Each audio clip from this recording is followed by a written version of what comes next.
خدایا به خود گفتم یکی شدن با لحظه حال بخواه، زندگی کردن با لحظه ها را از خدا بخواه.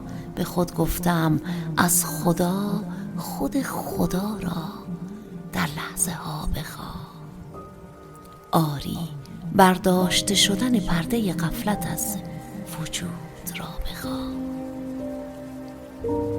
ای خدا به خود گفتم نشستن در آغوش خدا را از خدا بخواه.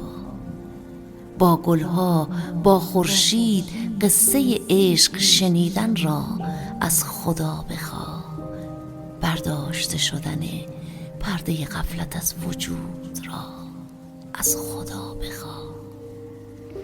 ای خدا به خود گفتم با توکل زندگی نو بساز، زندگی کردن در آغوش خدا را با توکل به خدا از خدا بخواه.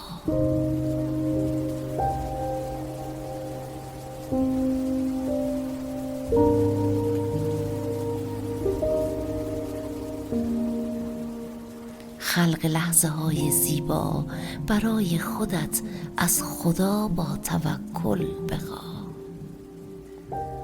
یا همان برداشته شدن پرده غفلت از وجود را از خدا بخواه.